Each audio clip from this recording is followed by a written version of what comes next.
عربوں کا ایک مشہور بت جو صفا مروہ پہاڑیوں پر پوجا جاتا تھا، یہ وہ بت تھے جسے لوگوں نے اپنے ہاتھوں سے نہیں تراشے تھے، بلکہ یہ جیتے جاگتے حلاقی انسان تھے۔ انہوں نے خانہ کعبہ کے اندر ایسا کیا جرم کیا تھا جس کی وجہ سے اللہ نے انہیں ایسے خوفناک عذاب دیا جو آنے والوں کے لیے عبرت کی نشانی بن گئی۔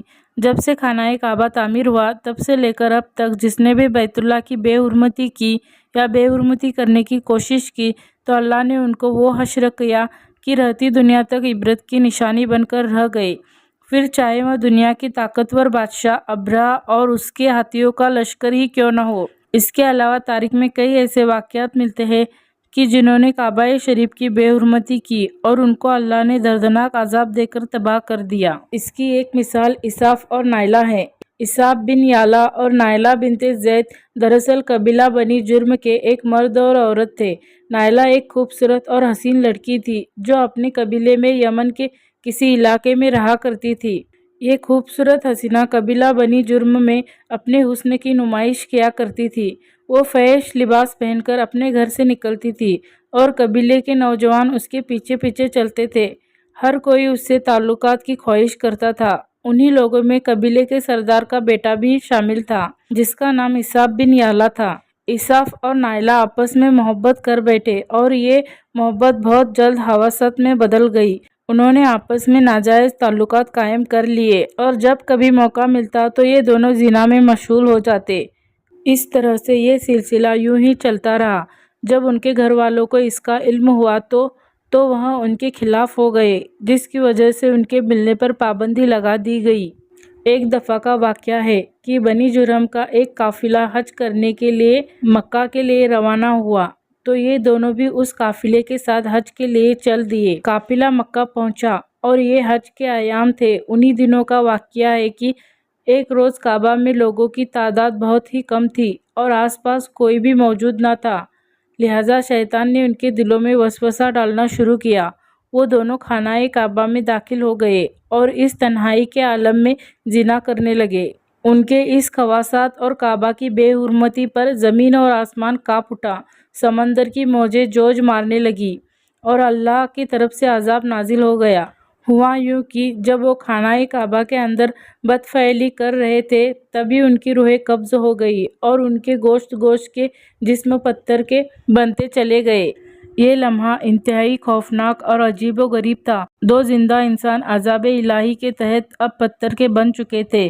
کچھ دیر بعد جب بنی جرم کے لوگ کعبے کے قریب آئے اور بیت اللہ کے دروازے کو کھولا تو دونوں بدبخت بڑانہ حالت میں پتھر بن کھڑے تھے۔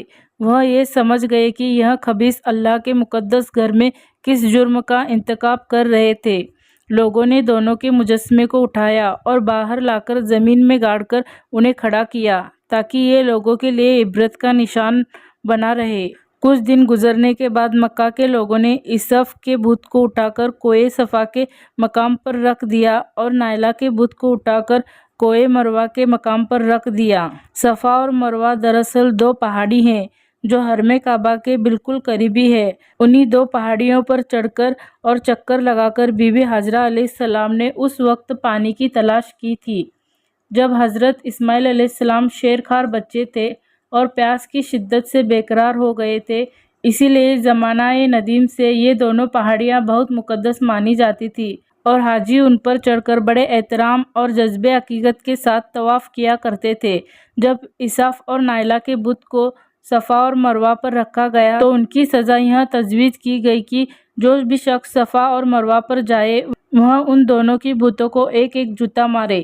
ایک دو نسلوں تک تو یہ عالم یوں ہی جاری رہا، پھر لوگوں نے انہیں جوتے کے بجائے تھپڑ مارنا شروع کر دیے اور کچھ نسلوں کے بعد لوگ انہیں صرف ہاتھ لگایا کرتے تھے۔ اس طرح وقت گزرنے کے ساتھ لوگوں نے ان سے عبرت حاصل کرنا کم اور ان کی تعظیم زیادہ کرنے لگے، یہاں تک کہ ایک وقت ایسا آیا کہ عربوں نے جاہلیت کے بنا پر ان کو محبت کی علامت قرار دینا شروع کر دیا اور قبیلے میں ان کے عشق کی داستانوں کو فخر سے بیان کیا جانے لگا۔ آہستہ آہستہ یہ دونوں محبت کی دیوی دیوتا قرار پائے۔ 5ویں صدی تک اساف اور نائلہ اس بت کو عربوں کے بڑے بتوں میں شمار کیا جاتا تھا جن کے آگے لوگ سجدہ کیا کرتے تھے اور قربانی بھی چڑھاتے تھے۔ حضرت زید بن حارث رضی اللہ تعالیٰ عنہ بیان کرتے ہیں کہ زمانہ جاہلیت میں جب مشرکین مکہ بیت اللہ کا طواف کرتے تھے تو اسف اور نائلہ کو اس بت کو چھوتے تھے۔ میں ایک دفعہ رسول اللہ صلی اللہ تعالیٰ علیہ وسلم کے ساتھ بیت اللہ کا طواف کر رہا تھا، لہٰذا جب میں ان بتوں کے پاس سے گزرا تو ان کو چھوا۔ اس پر آپ صلی اللہ تعالیٰ علیہ وسلم نے مجھ کو ان بتوں کو چھونے سے منع کر دیا، تو میں نے اپنے دل میں کہا کہ دیکھو تو بتوں کو چھونے سے ہوتا کیا ہے، اسی لیے دوبارہ ان کو چھوا۔ آپ صلی اللہ تعالیٰ علیہ وسلم نے دوبارہ ذرا سختی سے منع کرتے ہوئے فرمایا، کیا تجھ کو منع نہیں کیا تھا؟ حضرت زید فرماتے ہیں کہ اللہ کی قسم اس کے بعد کبھی کسی بت کو میں نے ہاتھ نہیں لگایا، اور میں قسم کھا کے کہتا ہوں کہ نبی کریم صلی اللہ تعالیٰ علیہ وسلم نے کبھی کسی بت کو نہیں چھوا تھا، یہاں تک کہ اللہ نے آپ کو نبوت عطا کی اور آپ پر وحی نازل ہونے لگی۔ ایک دن رشد ہدایت کا ایک سورج طلوع ہوا جس سے یہ پورا خطہ جگمگا اٹھا۔ حضور پاک صلی اللہ تعالیٰ علیہ وسلم نبوت کے عہدے پر فائز ہوئے۔ آپ صلی اللہ تعالیٰ علیہ وسلم نے دعوت تبلیغ کا کام شروع کیا۔ 10 ہجری جب اللہ نے عرب میں دین اسلام کو غالب کیا اور محمد صلی اللہ تعالیٰ علیہ وسلم نے مکہ فتح کیا تو آپ فتح کے بعد حرم شریف میں داخل ہوئے اور آپ نے اپنے بھائی حضرت علی کے ساتھ مل کر تمام چھوٹے بڑے بتوں کو توڑ ڈالا۔ آپ بت توڑتے جاتے اور یہ فرماتے جاتے کہ حق آ گیا اور باطل مٹ گیا، بے شک باطل نے مٹ جانا ہے، یہاں تک خانہ کعبہ تمام بتوں سے پاک ہو گیا۔ پھر آپ صفا اور مروہ پر تشریف لے گئے اور پھر اسف اور نائلہ کے اس بت کو اپنے ہاتھوں سے توڑ ڈالی۔ ہم نے دیکھا کہ اسف اور نائلہ کے اس بت کو لوگوں نے بطور عبرت صفا اور مروہ پر رکھا تھا، لیکن شیطان نے انہیں ایسے گمراہ کیا کہ وہ ان کی پوجا کرنے لگے۔ صرف یہی نہیں بلکہ زنا جیسے بدترین جرم جسے کعبہ شریف کے اندر کیا گیا تھا، لوگ اس داستان کو فخر کے طور پر بیان کرنے لگے۔ ہونا تو یہ چاہیے تھا کہ ان کے اس بدفعلی پر لعنت کی جاتی، لیکن عربوں نے اس گناہ کو داستان عشق بنا دیا اور اسف اور نائلہ کو ایک رول ماڈل کے طور پر پیش کرنے لگے۔ بالکل اسی طرح آج کے اس فتنے بھرے دور میں یہی کچھ حالات نظر آتے ہیں، جہاں اگر کوئی شخص کسی طرح کا سنگین جرم کرے تو لوگ اسے ہیرو کی طرح بطور نمونہ پیش کرتے ہیں۔